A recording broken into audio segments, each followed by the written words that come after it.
Donc que faut-il retenir à l'issue de ce premier chapitre? En résumé, la fonction valeur absolue qui est notée donc x avec 2 barres de part et d'autre est définie sur R par la valeur absolue de x, c'est lui-même s'il est positif ou nul, c'est l'opposé s'il est négatif ou nul. Donc la distance entre les nombres réels x et y est égale à la valeur absolue de y moins x, ou alors la valeur absolue de x moins y, puis on a vu que deux nombres, un nombre et son opposé ont la même valeur absolue. Donc que je fasse y moins x ou x moins y, que je fasse 5 moins 2 ou 2 moins 5, je vais trouver 3 ou moins 3, mais les valeurs absolues de 3 et de moins 3 sont les mêmes. Il faut connaître le tableau de variation de la valeur absolue, qui est une fonction décroissante sur les réels négatifs, puis croissante après, avec un minimum qui vaut 0 atteint en 0. Sa courbe représentative, qui est l'association de deux demi-droites.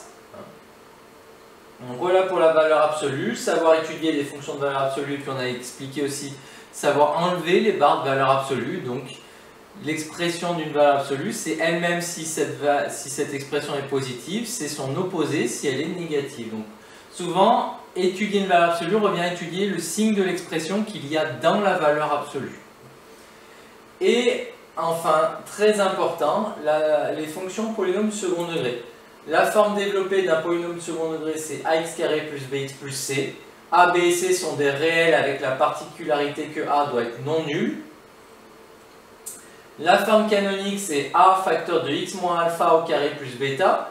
Comment je passe de l'une à l'autre avec les formules alpha égale moins b sur 2a, bêta égale moins b au carré moins 4ac sur 4a, qui me permettent donc de déterminer alpha bêta et donc d'obtenir la forme canonique partant de la forme développée.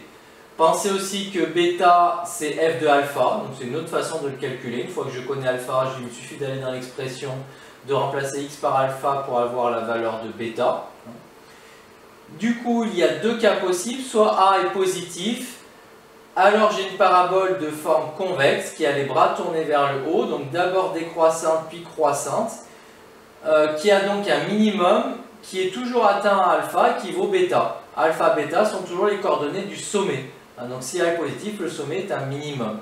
Si A est négatif, le sommet est un maximum parce que la parabole a une forme concave, c'est-à-dire qu'elle est d'abord croissante, puis décroissante. Donc il faut, quand vous étudiez un polynôme second degré, le plus simple, si vous ne l'avez pas déjà, c'est de déterminer la forme canonique. Et à partir de la forme canonique, vous regardez le signe de A, pour savoir dans lequel de ces deux cas on se situe. Et après, les coordonnées alpha, bêta, les valeurs de alpha, bêta vous donnent les coordonnées du sommet, qui sera donc un minimum si A est positif, qu'on a une forme convexe, un maximum si A est négatif et qu'on a une forme concave.